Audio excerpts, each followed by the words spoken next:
Salut, je m'appelle Kenza. Je voudrais te parler un petit peu de moi. En fait, je représente la confrérie des moutons noirs. Donc, plus sérieusement, en fait, je fais partie des personnes qui ont très tôt voulu sortir de la boîte, et pas simplement pour sortir de la boîte, pour le principe de le faire, mais c'est que la boîte était peut-être un peu trop étroite pour moi. Et les règles qu'il y avait dedans, ben, elles ne me plaisaient pas forcément. Et du coup, j'ai décidé très jeune de prendre des chemins différents.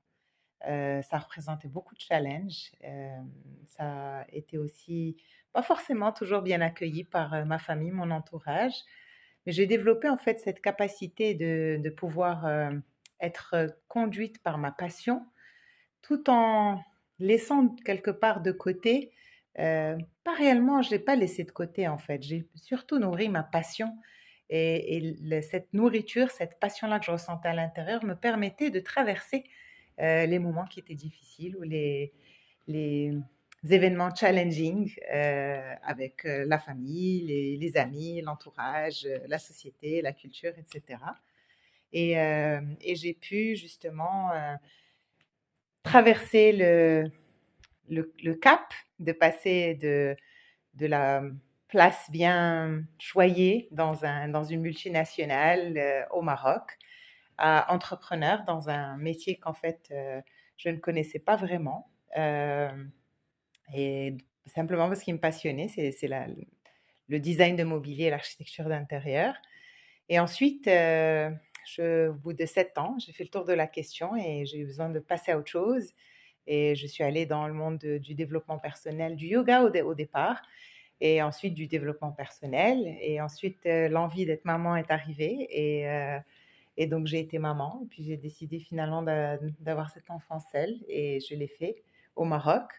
Euh, et toutes ces étapes-là, en fait, quand je regarde en arrière, je me rends compte qu'il y a eu des challenges, ça c'est certain. Ça n'a pas toujours été facile. Mais je me rends compte aussi à quel point les croyances qu'on a dans notre tête, que c'est trop dur, qu'on va pas y arriver, que oulala, il va se passer, tout va s'écrouler autour de nous, bah, qu'en fait, c'est des scénarios dans la tête qui n'existent que dans notre tête. Certes, c'est compliqué, mais le scénario que nous raconte notre mental, il est monochrome, on va dire, et il est emprunté de tout ce qu'on a pu entendre des autres. Mais la réalité, elle est toujours différente. Et en fait, chacun de nous fait son chemin en fonction de son chemin, de sa couleur, de sa nature, de sa personnalité. Et ce qu'on trouve sur le chemin, eh ben souvent, souvent, souvent, il est très différent de ce à quoi on s'attendait si on avait écouté le discours du mental. Et du coup, maintenant, maintenant, c'est depuis pas mal d'années maintenant, mais je le précise encore plus avec les expériences de vie que je continue à vivre. Notamment, j'ai déménagé il y a 2 ans au Costa Rica avec mon fils qui avait 10 ans à l'époque, il en a 12 maintenant. J'ai fait l'expérience de vivre dans la jungle et de sortir de cette zone de confort, de l'urbain, d'avoir toute sa famille, tous ses amis, tout son support system à côté. Et puis maintenant, on s'en va vers un autre chemin qui est plus une vie de voyage et enfin une vie de mouvement, on va dire. On va être en voyage la moitié de l'année et l'autre moitié de l'année, on va être plus statique au Maroc. Et j'ai envie de faire l'expérience d'une autre sortie de zone de confort pour moi. C'est devenu presque un jeu maintenant.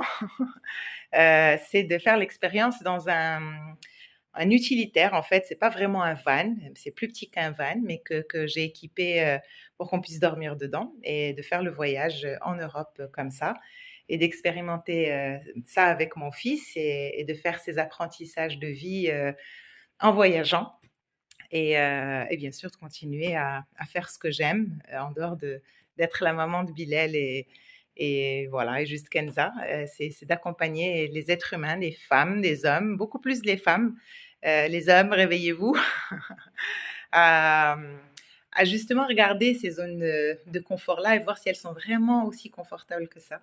Et puis, trouver des sentiers qui finissent par devenir des routes et puis des autoroutes vers des choses qui les nourrissent plus, vers plus de contact avec eux-mêmes et plus d'amour finalement vers eux-mêmes.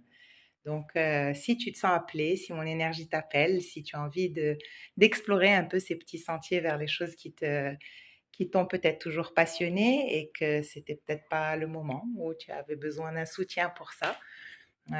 Si tu te sens appelé, si c'est le moment pour toi et surtout si mon énergie t'appelle, n'hésite pas à me contacter et on prendra rendez-vous pour voir comment on peut cheminer ensemble.